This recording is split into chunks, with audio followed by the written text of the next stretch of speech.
What up, Wolves? Blade Master here again, and this is going to be the second battle that I fought against Philippator. And again, it's going to be fought in the map of Pessinus. It's a pretty nice map, actually. Whoa. There's the debug cam going up at work. Anyways, I've taken Macedon in this game, in this battle, and Philippator has taken Syracuse. Now, Philippator was talking about making a proper rush build and how he's not very good at making rush armies or playing a rush game. And unfortunately, or fortunately, I'm not really sure, I think unfortunately, the state of the game currently is that if you want to be a competitive player, then you need to be able to be very effective with your rush armies, because that's just how it is. Like a lot of competitive games involve just two rush armies clashing onto each other, and yeah, I mean that's basically what the game is like. There's no proper, there's no skirmish army that can be truly competitive, I think. But I mean, feel free to prove me wrong. Anyways, I've taken 5 Thorax Swordsmen in the front and 3 Royal Peltas behind them, and a couple of Agrianian Axemen, the 500 talent cost Agrianians. They are the most elite Peltas that Macedon has got, and one of the most expensive skirmishers in the game. And the reason why they are so expensive is because they have pretty good melee attack and weapon damage stats, along with excellent health and base morale for a skirmish unit. Now, I've brought 4 Citizen Cav on either flank, and 1 Thessalian and 1 Sarissa Cav, whom I'm going to keep hidden in this forest, which is on my left, for as long as possible. I deployed them here and then moved them along over here.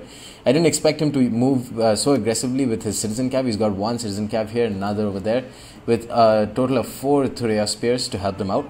And he's brought a very rushy melee infantry line. Look at the number of melee infantry here, and we all know Syracuse has got great melee infantry options, at least as good as Macedon. And you can see over here the deadly companions. I didn't really see them earlier on in the game. Very good move by Philippator, keeping them hidden in this patch of the woods and then launching a surprise attack with him.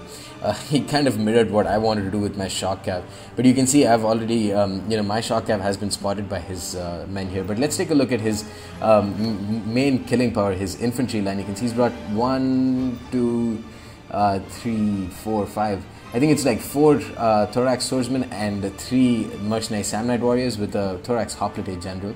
I noticed these companions eventually, and I've decided to charge them with my Citizen Cav, hoping that the 10 bonus versus Cav that the Citizen Cav have and the lack of bonus versus cavalry that Mercenary Companions have would turn the tide of that battle a bit more in my favor. Of course, Citizen Cav will get slaughtered by them, but hopefully they should be able to get a couple of casualties or kills in the process. My Royal Peltas are going to be showering these Thorax Swordsmen with javelins, and the same thing over here. My Agrianian Axemen and my Royal Peltas should be able to get some really good shots on these Thorax Swordsmen who've left their backs to those javelins. And I'm going to get a rear charge in with my Thessalians onto this little blob here, the Citizen Cav who were engaged with my Citizen Cav. And that should, make that little flank battle go in my favor very quickly. And his companion are meanwhile just wrecking my line. He's gotten into the rear of my Thorax Swordsmen. I should have put them on shield wall at this point, just to increase their melee defense and make them last for a little bit longer. 1 sec, crazy chameleon. Anyways, my Royal Peltas, I put my Royal Peltas on shield wall because these companions decide to charge them first.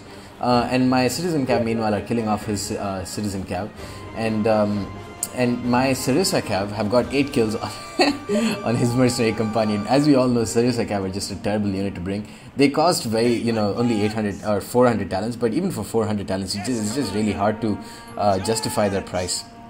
It just shows what a shit unit those Sarissa Cav are. I just can't find a use for them at all. But his Thurea Spears are going to rear charge my Royal Peltas here, but Thurea Spears can only do so much. Meanwhile, I pulled away with my Thessalian. They've only got 1 casualty, but they haven't gotten many kills. But I think they've definitely damaged that Citizen Cav, and now they're going to get a rear charge. I was about to get a rear charge actually, but I noticed his Thorax Hoplites were about to engage, and I didn't want to do that, so I've instead pulled them away and rear charged this Mercenary Samnite Warrior with them instead. Now, Thessalians won't get a lot of kills in their initial charge, because these Samnites, as you can see, have 65 health, which is coincidentally the same amount of health that Oathsworn, incredibly elite spears have. These thorax hoplites themselves have only 60 health, whereas Samnites have 65, so that definitely helps them a lot when they're engaged against shock cap. So I've put shield wall on my thorax swordsman, and one of my royal pelters is starting to die really quickly, but they've got only 70 kills. But I'm getting a rear charge on his thorax hoplites here, so they will suffer at least a morale shock from that. And I'm also going to support with my royal peltas gen. And I've meanwhile engaged his Thoreospears with one of my royal pelters, so he's put them on square formation, which is a good idea. And I'm going to just keep ping-ponging my Thessalians between his thorax hoplites and some of his mid-tier swords. One pretty conspicuous thing about his build now is that he doesn't have any elite tier swords, while I have three very, very strong hoplites, very, very strong swordsmen. My royal peltist over here is doing really well and should do very well against his thorax hoplites. They should be able to kill off his gen very quickly, which is not a good, not good news for him, because a lot of his infantry, like I just mentioned, are mid-tier. So my other royal peltist is going to attack his Thoreospears, and he's going to support with mercenary Samnites. But mercenary Samnites don't have very good melee attack stats, so let's compare them with thorax swordsmen. 38-34 with thorax swordsman, 36-34 with mercenary Samnites, although they have a better charge bonus, I believe. And poorer melee defense. It's just that they have really good health, so they are very tanky units in that sense. My thorax swordsmen are going to get bogged down here, and they're getting gangbanged by Thoreospears and enemy thorax swordsmen, so they will rout. I'm actually pretty surprised that they haven't routed. They've only been shaken. Again, just shows that they are very good units as as defensive units or in a defensive role. My Thessalians are slowly but steadily getting the kills. I've got a bunch of rear charges on his units, so they have managed to get 103 kills, but this is going to be pretty decisive for his companions. They were already pretty depleted, and against a shock cap with a pretty decent charge like Thessalians, they should be able to drop, these companions should be able to drop very quickly. So 7 companions left and 11 on the other. They've definitely racked up a ton of kills. 257 kills with one, 124, just amazing stats on them. My royal pelters meanwhile are getting similar amounts of kills, 218 kills with these guys, just racking up the kills. That was awesome. That royal pelters just jumped over those, or just tossed those Samnites over their heads. But I've popped Warcry and timed it with a citizen cav rear charge, so that should be enough to cause a morale shock over here. You can see 80 men with one of these thorax swordsmen and 63 with the mercenary Samnites, but that's not going to be enough. Those guys have shattered and routed, and this one mercenary Samnite warrior is going to start losing its morale very soon. These royal pelters have just managed to tank out that battle. I put them on shield wall a long time ago, and so they've been able to just absorb a lot of damage. And those Thoreospears are meanwhile just starting to drop down in numbers. And his mercenary Samnites, at this point, I think both of us called GG, because I was like, okay, he's definitely won. He's got so many numbers over my men, but my units are starting to tank out. But I definitely don't expect myself to win this game. You can see the number of units that he's got, 132, 102, and they're just ganging up on my royal pelters meanwhile. But that shield wall should be able to give them a bit more of a staying power. Again, royal peltists aren't a tanky unit. They don't have great melee defense stats. They are a much more aggressive unit than anything else. So some of my Agrianian axemen came back from routing. You can see one of them has got a pretty decent amount of kills, 62 kills. And I'm going to meanwhile, my Thessalians only have 9 men left. But you can see some of his Thoreospears are starting to rout, and that's just amazing news for me, because I'm going to time it with a rear charge from my Thessalians. Because again, this morale shock and a timely charge again has saved my skin in that regard.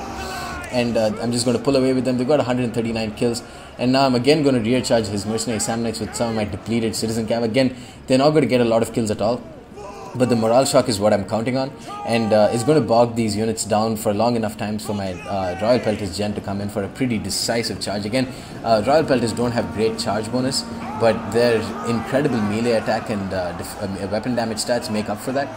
So now that they've charged into the rear of those mercenary Samnites, they are going to start shattering, and now it's looking a bit more in my favor. You guys, he's got one 2/3 strength thorax swordsman, two 2/3 strength thorax swordsman, and one basically full strength Thoreospears. Meanwhile, I've got one thorax swordsman, which is with 40 men that's come back from routing, but 2 royal pelters that can be pretty decisive against his mid-tier swords. Again, I removed, I just can't even commentate this. It looks so beautiful. Some of these animations in Rogue 2 just look so amazing.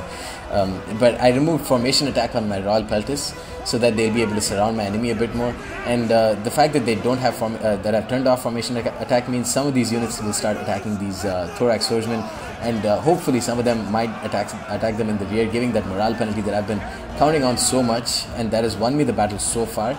And I'm going to charge in. Speaking of rear charge, I'm going to charge in with my Thessalians.